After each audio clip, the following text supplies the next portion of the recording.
오랜만입니다. 우리 사랑하는 캔코 선교회 지체 여러분.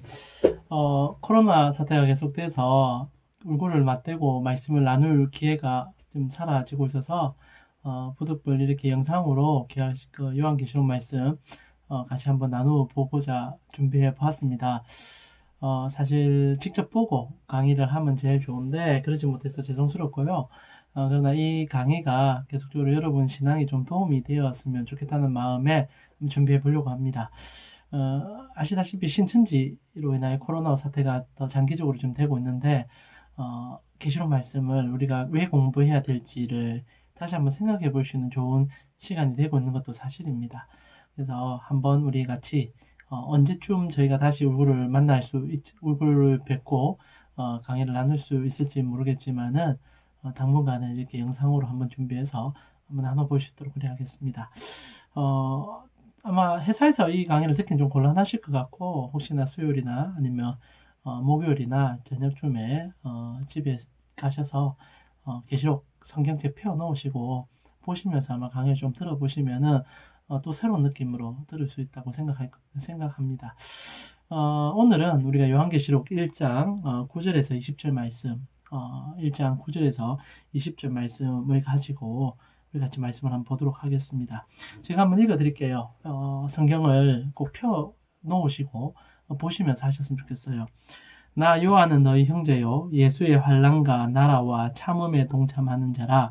하나님의 말씀과 예수를 증언하였으므로 말미암아 밤모라 하는 섬에 있었더니 주의 날에 내가 성령에 감동되어 내 뒤에 나는 나팔 소리 같은 큰 음성을 들으니 이르되 내가 보는 것을 두루마리에 써서 에베소, 서버나, 버가모, 두아디라, 사데, 빌라델피아, 라오디게아 등 7교회에 보내라 하시기로 몸을 돌이켜 나에게 말한 음성을 보려고 돌이킬 때에 7 금촛대를 보았는데 촛대 사이에 인자 같은 이가 발에 끌리는 옷을 입고 가슴에 금띠를 띠고 그 머리와 털의 희기가 흰 양털 같고 눈 같으며 그의 눈은 불꽃 같고 그의 발은 푸무뿐 단련한 빛나 주석 같고 그의 음성은 많은 물소리 같으며 그의 오른손에 7별이 있고 그의 입에서 좌우에 날쌘검이 나오고 그 얼굴은 해가 힘있게 비치는 것 같더라.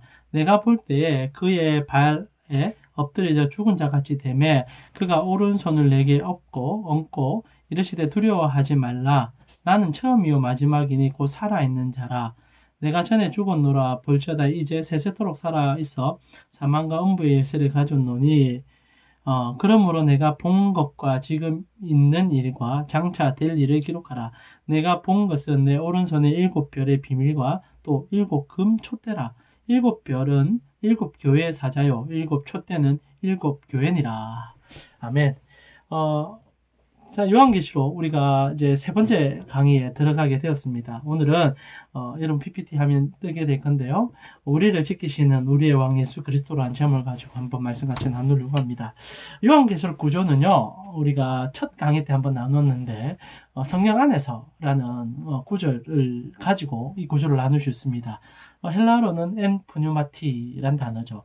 그래서 실제로 환상이 총 4번이 핵심이에요. 샌드위치 구조도 설명했고 여러 가지 얘기도 좀 나누었는데 들으신 분도 있고 듣지 못하신 분도 있을 것 같아요. 그러나 중요한 것은 요한은 이 4번의 환상을 통하여 천상의 교회와 지상의 교회가 어떤 연관성을 가지고 하나님 말씀이 어떻게 통일성을 이루어 가는지, 그래서 우리의 소망이 이 땅에서 끝나는 것이 아니라 하나님 나라까지 영속될 수 있는 것을 가르쳐 줍니다. 그 환상의 첫 번째를 우리가 오늘 보게 되는 거거든요. 우리 2주 전에 들었던 강의는 요한이 자기의 서론적인 얘기로 이제 요한계시록 전체를 이렇게 이끌어줄 거다라고 얘기를 했고요. 오늘 우리는 두 번째 7촛대에 대한 얘기를 좀 보기 이전에 먼저 첫 번째 환상 부분을 좀 보려고 합니다. 그래서 첫 번째 부분은 부활, 승천하신 예수님에 대한 환상이고, 두 번째 부분은 예수님이 7교회에 보내신 메시지에 대한 부분이에요. 7교회에 대한 메시지는 아마 여러분의 교회에서 목사님과 함께 많이 들으셨을 거라고 생각합니다.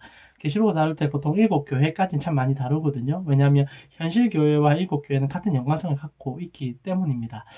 그런데 그래서 저희는 아마 이 강의가 끝나고 7교회를 보게 되면 7개를 다 보진 않을 거예요. 한 2번 정도의 강의를 통하여서 좀 뭉뚱그려서 지상의 교회 같은 모습인지 좀 살펴보고 우리가 어떻게 해야 될지를 보게 될 거고요. 오늘은 그 7교회를 향하여 메시지를 보내주시는 우리 예수님이 어떤 분이신지를 요한이 먼저 설명을 합니다. 사실 우리 신앙의 가장 핵심은 다른 무엇보다 예수님이 누군지를 아는 거죠. 예수님께서 우리에게 어떤 분이신지, 그리고 그분은 어떤 것을 하시는지, 사실 구약 성경에 하나님에 대하여 우리가 많은 것을 볼 수 있습니다. 근데 예수님도 하나님이시거든요. 동등한 본체를 가지고 계신 하나님이시죠. 그러나 역할이 좀 다릅니다. 근데 그 역할 다름이 우리가 어느 부분에서 무엇인지를 잘 캐치를 못할 때가 있어요. 교리적으로 공부를 조금 하면 좋은데 그러지 못할 때가 있는데, 요한계시록은 예수님께서 하나님으로서의 그 모습, 그리고 하나님으로서 하시는 그 일, 그를 좀 가르쳐 줍니다. 우리가 좀 그걸 오늘 먼저 공부하면서 좀 나아가고 싶다는 거죠. 그래서 첫 번째 부분, 오늘 우리가 읽었던 9절에서 20절까지는 부활 승천하신 예수님이 어떤 모습이신지, 그리고 우리 성도들에게 이 모습을 통하여 무엇을 가르쳐 주고 계신지를 좀 살펴보고 싶습니다. 그러기 위해서 먼저 우리가 보고 싶은 것은 이 요한, 이 서신을 쓰고 있는 요한의 환경과 그 여건의 모습이에요.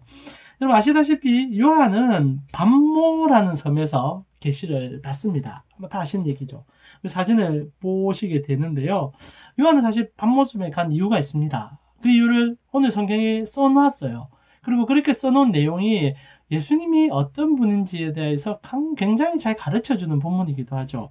사도 요한은 지금 여러분이 보시는 이 사진에는 이 반모섬이 휴양지거든요. 지금 휴양지예요. 지금 휴양지인데, 그래서 화려한 모습을 가지고 있지만 로마 시대에는 아니죠. 잘 알다시피 아시고 계신 분도 계시겠지만 유배지였습니다. 조선시대에도 많은 사람들이 섬으로 유배 가기도 하고, 특히 이제 죄를 좀 많이 지으면 이렇게 한양과 먼 제주도까지 유배를 가는 경우가 있었지 않습니까? 동일하게 사도 요한도 유배를 당했죠. 근데 왜 유배를 당했느냐? 오늘 우리가 읽었던 계시록 1장 9절에는 그 얘기를 시작하게 해줍니다. 나 요한은 너희 형제고, 그러게 내가 왜 반모라는 섬에 갇혔냐며 예수의 환난과 나라와 참음에 동참했기 때문입니다. 라고 얘기합니다. 그리고 예수를 증언했기 때문에 나는 반모라는 섬에 갇혔습니다. 라고 얘기합니다. 환난과 참음과 그리고 나라에 대한 얘기를 지금 요한이 해요.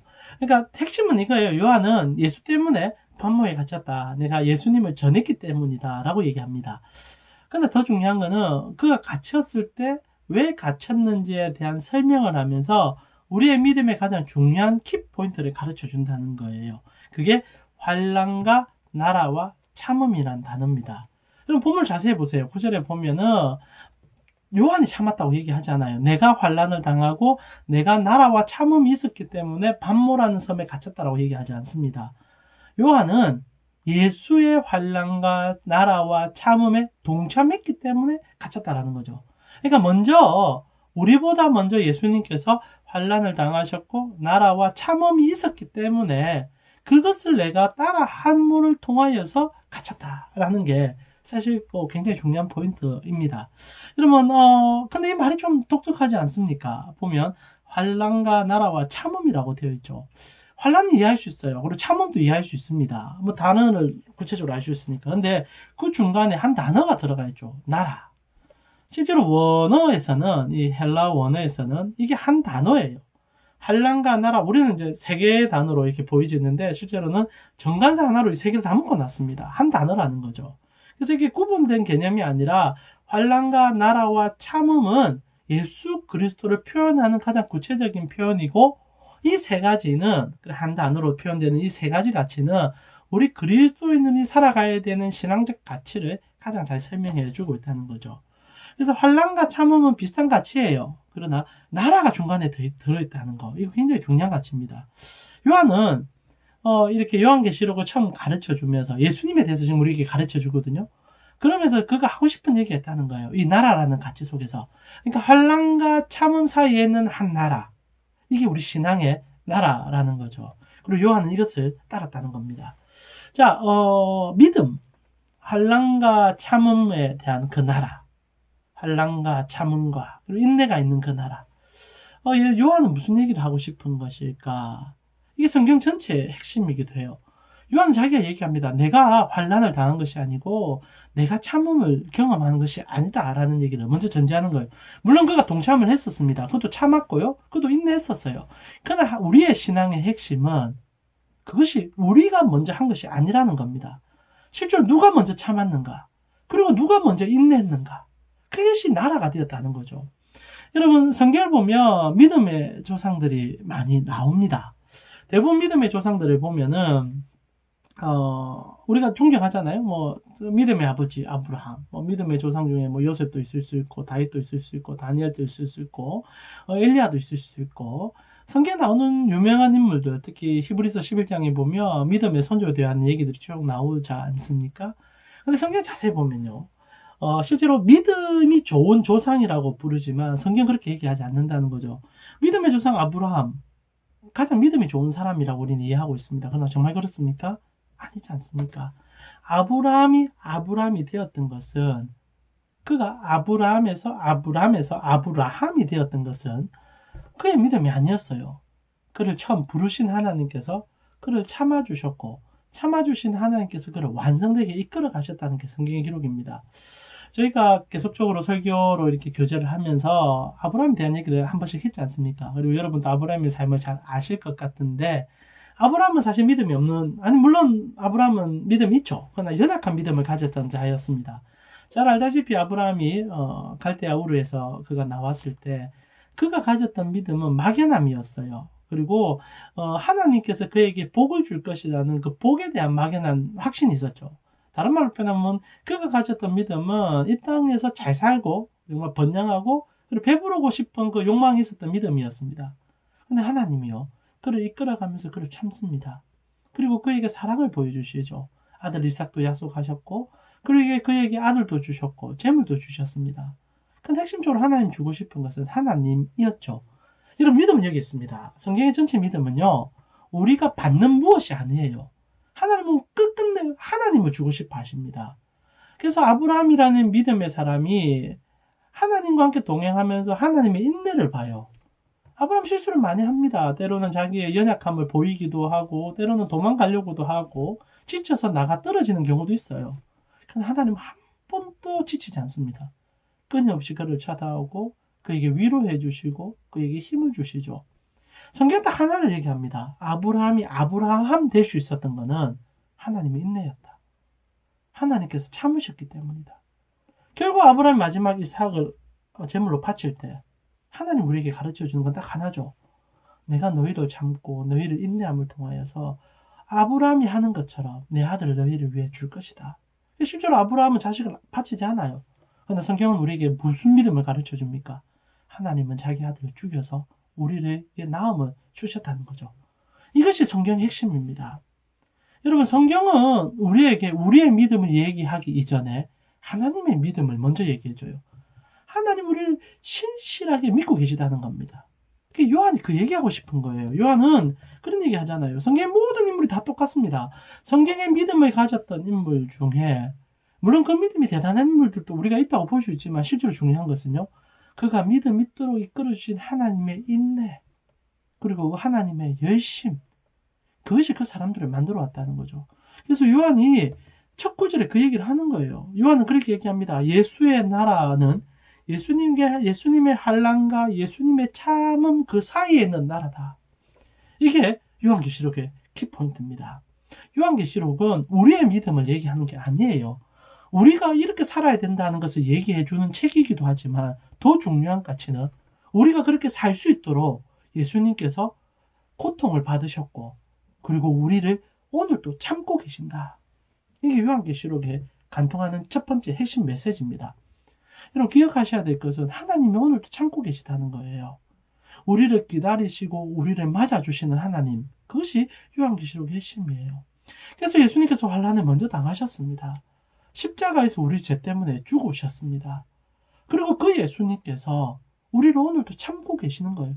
그 사이에 있는 나라, 환난과 나라와 인내, 이게 요한계시록 포인트입니다. 주님이 고통당하셨고 주님이 참아주심을 통하여 우리가 나라가 되었다. 이게 요한계시록입니다. 그래서 사랑과 희생은 언제나 함께 있는 것이죠. 그래서 예수님께서는 하나님 나라의 환난과 참음에 더불어 우리를 그로 이끌어 주시는 나라, 그것이 하나님의 나라라는 겁니다. 그래서 우리가 가치가 달라져야 돼요. 우리가 살아가는 가치가 이제 달라져야 된다는 얘기가 요한계시록의 핵심입니다. 우리가 먼저 믿음을 보여서 보상을 받기 위한 삶을 사는 게 아니다라는 거죠. 기독교 전체의 핵심은요, 종교와 복음의 차이를 가르쳐 줍니다. 이거는 우리가 요한계시록을 보면서 계속적으로 공부할 가치이기도 하죠. 이런 예를 한번 들어보고 싶습니다. 요한계시록을 보면서 우리가 하나님께서 우리를 위하여 환난을 당하셨고 하나님께서 우리 때문에 참아주고 계시다는 것을 알 때 요한계시록 우리에게 헌신을 요구해요. 근데 그 헌신이 내가 헌신했기 때문에 무엇을 받아라는 헌신이 아니라는 거죠. 하나님 먼저 헌신해 주셨고 하나님이 먼저 사랑해 주셨고 하나님이 모든 전부를 다 주셨기 때문에 그 다음에 너 어떻게 할래? 라는 질문의 책이 요한계시록이에요. 여러분이 차를 하나 샀다고 한번 생각을 해봐요. 여러분 차를 하나 샀어요. 좋은 이제 고급 차를 샀습니다. 이 앞에 나오는 차는 현대에 나오는 이제 고급형 자동차죠. 여러분 이 차를 샀어요. 여러분이 돈을 잘 모아가지고 차를 샀어요. 근데 어느 날 이 차를 여러분이 사용하지 않기 시작한 거예요. 그래서 주위의 동료들이 물어보는 겁니다. 과장님 차를 샀는데 왜 차를 안 타고 다니세요? 그 좋은 차 사셨는데 왜 옛날에 그 타셨던 그 소형차를 왜 아직도 타세요? 라고 물어본 거예요. 처음에 그 차를 좀 타고 다니셨어요. 다니다가 어느 갑자기 차를 잘 안 타고 소형차 타고 아니면 대중교통 이용해가지고 방문을 하는 거죠. 계속 회사를 왔다 갔다 하는 겁니다. 그래서 동료들이 물어본 거예요. 왜 차를 사용하지 않습니까? 그럼 이제 이렇게 답을 할 수 있을 것 같아요. 누군가가 내가 요즘 건강이 너무 안 좋아서 좀 움직이기 위해서 대중교통을 이용합니다. 작은 차를 이용합니다.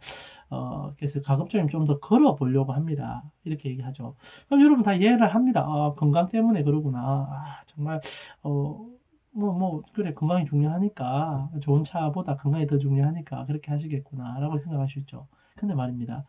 만약 그 과장이 이런 얘기를 하는 거예요. 차를 샀는데, 차가 참 좋았다.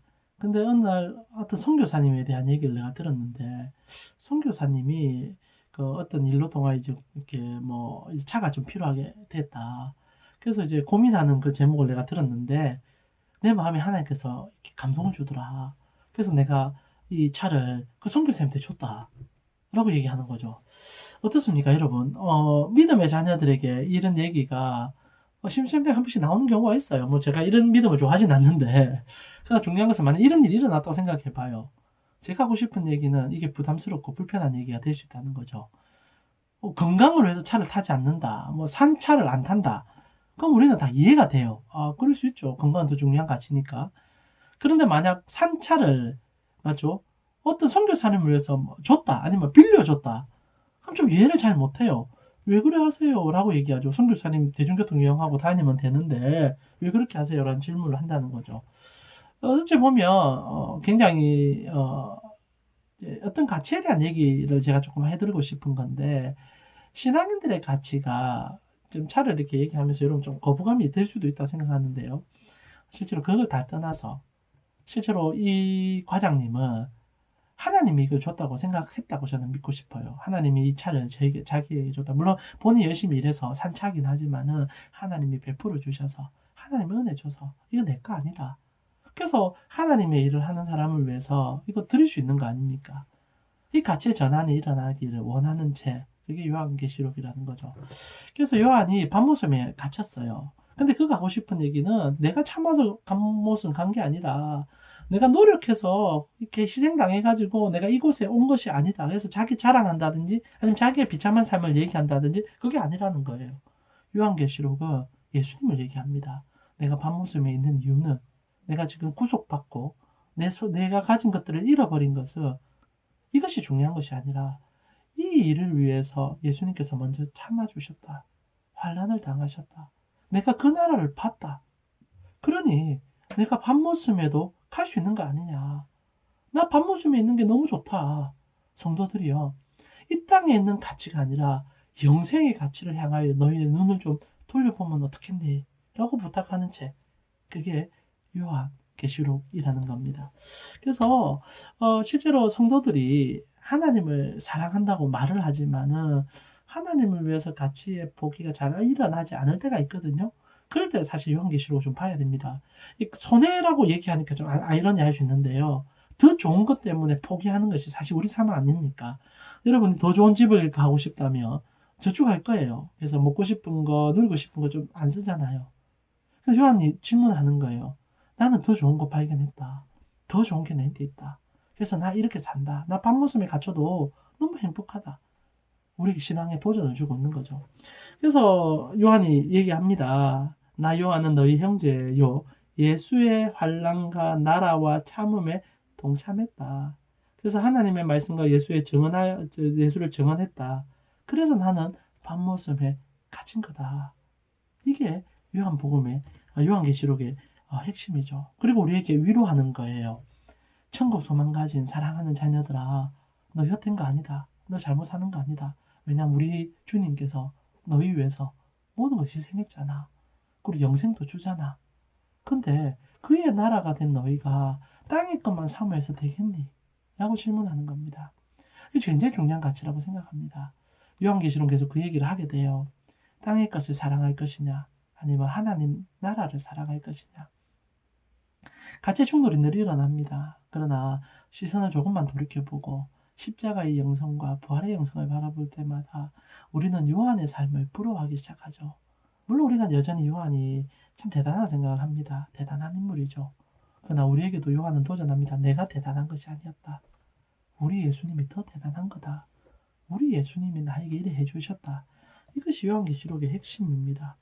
그리고 이제 요한이 보게 되는 것은 예수님이에요. 요한은 이제 예수님을 보게 됩니다. 이런 예수님, 그리고 이제 성도들에게 요한이 이제 설명하는 거죠. 본인의 계시로 보게 됩니다. 그러면서 내가 따르는 예수님께서 어떤 분인 줄 아느냐? 이 가슴이 뛰는 거예요. 환난과 인내하시는 그 예수님. 그래서 내가 그분의 나라에 소속되어 그분 때문에 살 수밖에 없는 인생이 되었는데 그 예수님 어떤 분인 줄 알아? 라고 설명하는 게 그 다음 구절들입니다. 좀 간단하게 한번 볼게요. 여러분 사진을 보시면요. 요한이 본 예수님의 모습은 좀 사진을 좀 보시면 알겠지만 좀 황당한 모습입니다. 이걸 만약에 그림으로 그린다면 입에서 막 칼이 나오고 막 뒤에서 후광이 있고 막 손에는 뭐 7별을 쥐고 있고 뭐 촛대 사이에 있으시고 흰 옷과 이렇게 흰 머리 이래다면 그러니까 실제로는 이걸 그림으로 그리라는 건 아니에요. 요한계시록의 핵심은 상상을 자극합니다. 두 번째 강의에도 한번 얘기를 했던 것 같은데 요한계시록은 만화책이에요. 사실 모든 성경에서 가장 어려운 책이 요한계시록 느꼈지만 그렇진 않죠. 사실 요한계시록은 제일 쉬운 책 중에 하나입니다. 왜냐하면 만화책이거든요. 상상을 자극시켜요. 소설과 같죠.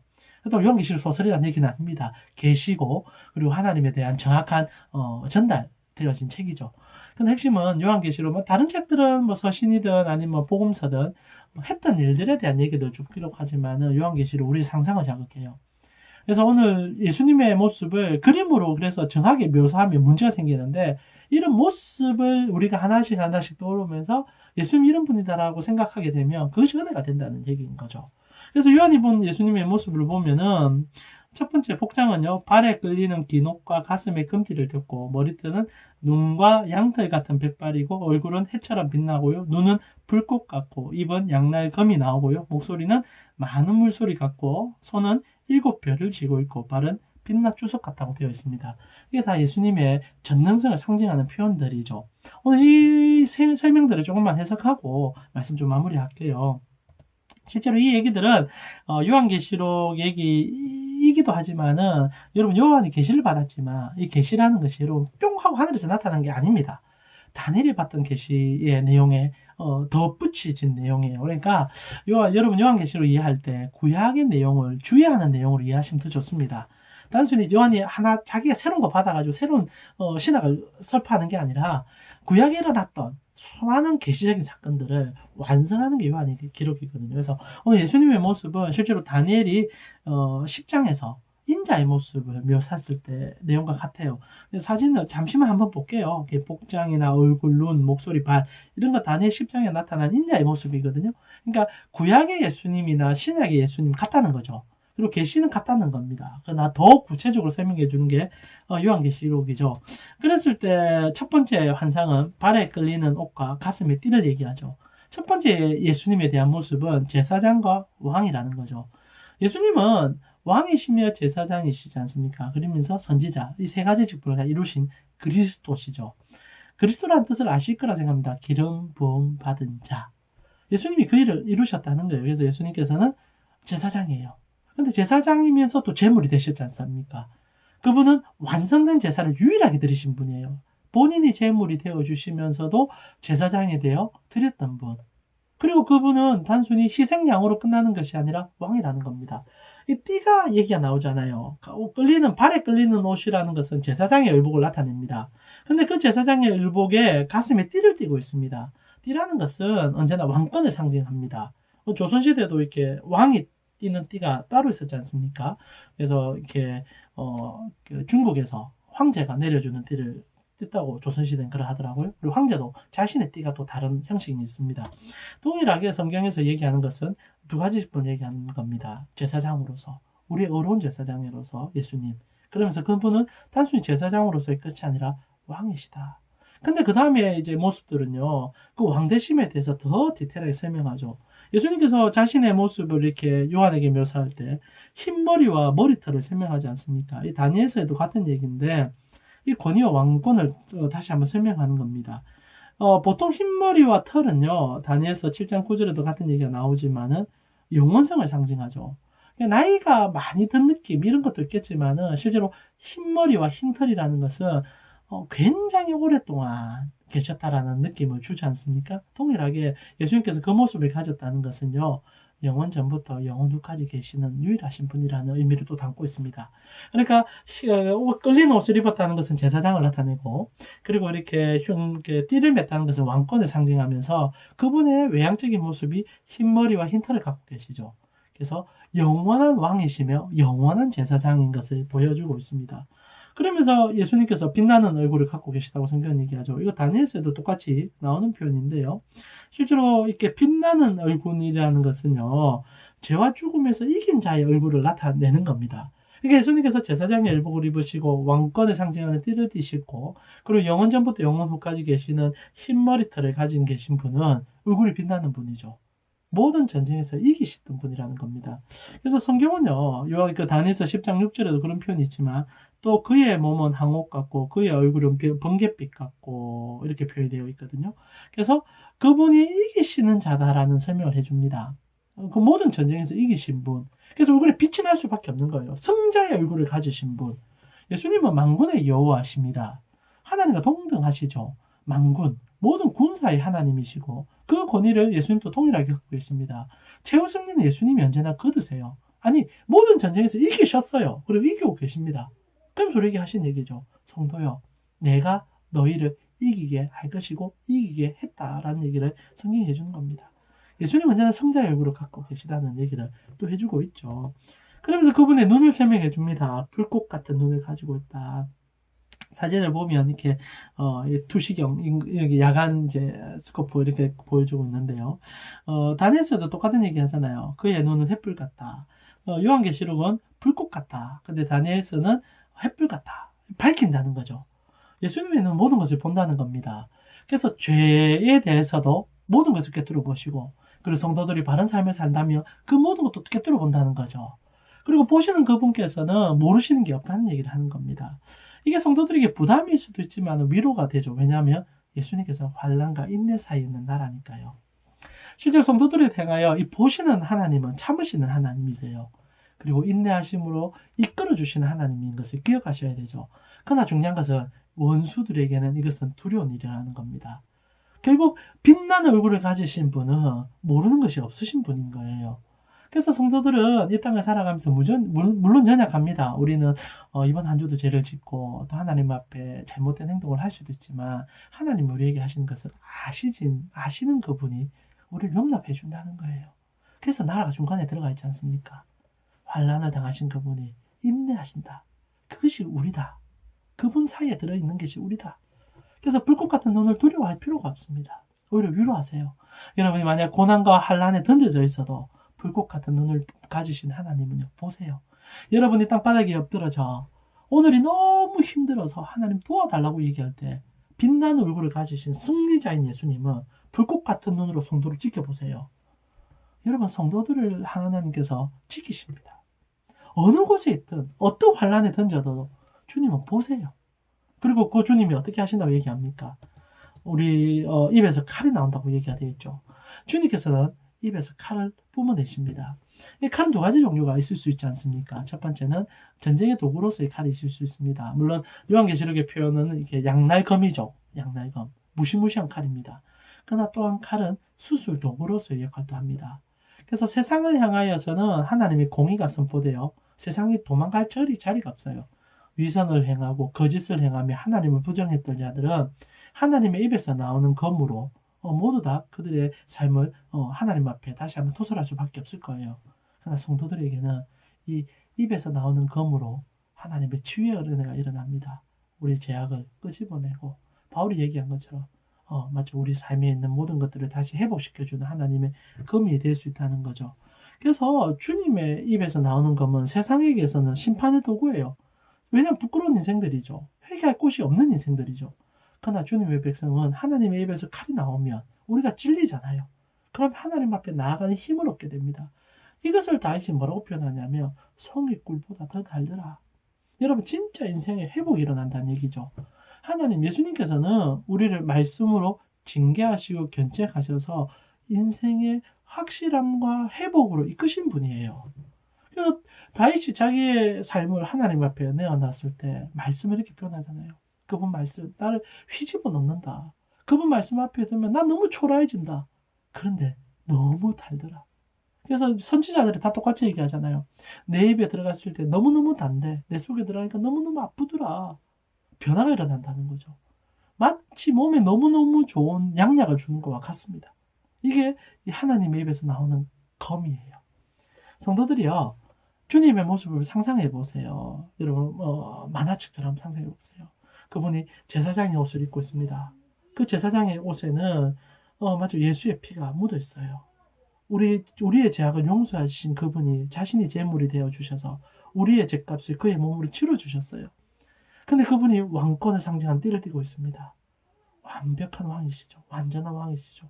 그리고 그의 얼굴은 너무 밝습니다.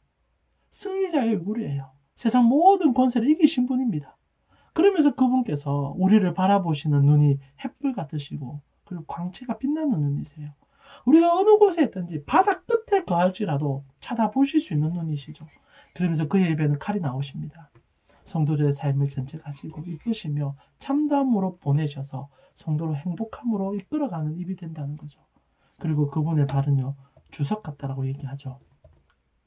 성경은 그분의 입에서 나오는 그 칼의 음성을 많은 물소리와 같다라고 얘기합니다.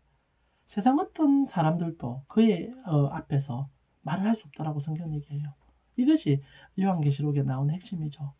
우리가 아무리 떠들어도 좌우의 날성검처럼 나오시는 그의 칼은 폭포수 같은 많은 물소리 같은 소리라는 거죠. 많은 물소리는 그냥 여러분께서 나야가라 폭포 혹시 가보셨는지 모르겠지만 뭐 너무너무 거대한 소리에 압도되어서 세상 소리 더 말할 수 없는 그의 음성이라는 거죠. 이것이 예수님이세요. 그리고 그분께서는 오른손에 7별과 맞죠? 7교회를 치고 계신 분이라고 성경이 얘기합니다. 그래서 은혜가 되는 거예요. 이분이 우리를 붙잡고 있다고 성경 얘기합니다. 7별은 우리가 또 보게 되겠지만 교회를 얘기하죠. 교회라고 얘기하니까 그냥 유형의 교회만 생각하지만 그렇진 않아요. 여기서 얘기하는 것은 성도들입니다. 주님은요 성도들의 삶을 다 지고 있어요. 7별 7이라는 숫자가 완전한 숫자거든요. 완전한 숫자. 모든 성도들 모든 교회를 붙잡고 계신 주님이라는 겁니다. 그분이 우리를 지키신다는 얘기죠. 그분이 우리를 보호하신다는 얘기예요. 그 예수님. 그 예수님을 요한이 얘기해 줍니다. 그러면서 주석 같은 바를 마지막으로 얘기해 줘요. 무슨 얘기입니까? 예수님은 모든 원수의 목을 밟는다는 얘기입니다. 고대 시대에는 승리를 하게 될 경우에 혹시 여러분 사사기에서도 그런 내용을 보셨는지 모르겠지만 승자는 패자의 목을 밟습니다. 은유적으로 표현하기도 하죠. 그래서 진정한 승리를 얘기해요. 주석 같은 발이다. 절대 끼어지지 않는 발로 원수의 목을 밟는 분. 그래서 아무리 우리가 그 세상을 살아가면서 원수의 집요한 공격이 있어도 그리스도의 입에 나오는 검과 그분의 강체나는 얼굴과 그리고 그분의 불꽃 같은 눈과 그리고 주석 같은 그의 발에 이겨낼 원수가 없다는 겁니다. 결국 완전한 승리자 예수 그리스도. 이게 요한계시록의 핵심이에요. 그분은 이기셨고 이기며 이기신 분이십니다. 이기실 분이세요. 그분만이 승리자라는 겁니다. 그것을 보고 싶은 게 우리의 삶이에요. 그래서 창세기에 보면은 49장에 예수님을 사자라고 표현하죠. 얘기는 다음에 한 번 더 얘기할게요. 그래서 요한계시록의 핵심은 예수님은 사자다, 라이언이다. 그분은 이기신 분이시고 이기시는 자다라는 것을 가르쳐 줍니다. 그래서 오늘 성경은 우리에게 이런 얘기하죠. 우리가 연약해질 수 있습니다. 그리고 무너질 수 있습니다. 그러나 요한이 얘기하고 싶은 것은 너희가 무너지는 것 중요하지 않다. 너희의 신앙의 연약함도 그렇게 중요하지 않다. 실제로 뭐가 중요하냐? 그런 너희를 이기게 해주는 분이 더 중요하다. 예수 봐라 얘기예요. 예수는 너희를 위해서 환난을 당하셨다. 예수는 너희를 위해서 지금도 참으신다. 그리고 너희는 그분의 나라다. 이게 요한계시록의 핵심입니다. 그래서 우리가 이길 수 있는 것은, 이 세상에서 이길 수 있는 것은 내 노력도 아니에요. 나의 희생도 아니에요. 성도는 예수 바라보면 삽니다. 예수 바라보면 살아요. 요한계시록의 핵심이 이거예요. 예수 바라봐서 세상의 땅의 것을 너무 좋아하지 마라. 예수가 더 좋다. 예수가 더 좋다. 그래서 예수의 모습을 먼저 보라는 겁니다. 그분의 그 옷, 그리고 그분의 띠, 그리고 그분의 머리털, 그분의 눈, 그분의 입, 그분의 손, 그분의 발. 모든 것은 하나입니다. 승리자 예수. 완전한 승리자 예수. 그리고 그 승리 누구 건지 아니? 너의 것이란다. 너의 것이란다. 나와 함께 누리자. 그래서 요한이 누리고자 방모습 들어간 겁니다. 고난을 자처한 거예요. 왜냐하면 그는 하나님의 나라니까. 사랑 우리 캔코 선교 여러분, 주님과 함께 승리를 맛보셨으면 좋겠어요. 요즘 신천지가 계시록 이상하게 해석하잖아요. 이만희가 이긴 자라 말합니다. 거짓말이죠. 사람이 어떻게 이긴 자가 됩니까? 예수님 벌써 이기셨어요. 그리고 이김을 선물로 우리에게 주고 계십니다. 삶의 공고함과 어려움이 있을 때 이 예수님 모습을 떠올렸으면 좋겠어요. 예수님의 그 불꽃 같은 눈이요, 여러분이 환난과 고통 속에 있을 때 지켜보세요. 그리고 그분의 입에서는 칼이 나올 겁니다. 성도를 지키는 칼이 나와요. 말씀의 검이 나옵니다. 그래서 성도들은 말씀으로 무장하여 세상을 이겨야 됩니다. 그러면서 그분이요, 그의 손으로 여러분의 삶을 찌고 계십니다. 그리고 여러분의 공격하는 그 원수의 목을 주석 같은 발로 밟으실 거예요. 그리고 그분께서는 여러분의 모든 죄를 덧입으신 제사장이며 왕권을 유지하시는 왕이시며, 그러면 영원 전부터 영원까지 계시는 흰 털을 가지신 어린 양이십니다. 그분과 동행하심을 통하여서 그분으로 승리할 수 있는 우리 캔코 선교의 지체들 되었으면 좋겠어요. 사랑 우리 캔코 선교 여러분, 하나님의 말씀을 붙잡으십시오. 그리고 예수 그리스도의 십자가와 부활의 영성에 들어가십시오. 그 여러분의 삶을요, 이 땅의 것에 소망을 둠으로 늘 죽어가는 삶이 아니라 새로운 이김의 삶, 영생의 삶을 보게 해줄 것입니다. 우리 다음 주에는 또 일곱 교회에 대한 모습들을 좀 더 살펴보면서 하나님의 영광 속으로 깊이 들어갔으면 좋겠습니다. 빨리 이 코로나 사태가 정리되어서 얼굴을 맞대고 또 말씀을 보면서 나눌 수 있는 귀한 시간 되기를 소망해 봅니다. 남은 시간도 승리하시고요. 곧 보도록 하겠습니다. 사랑합니다.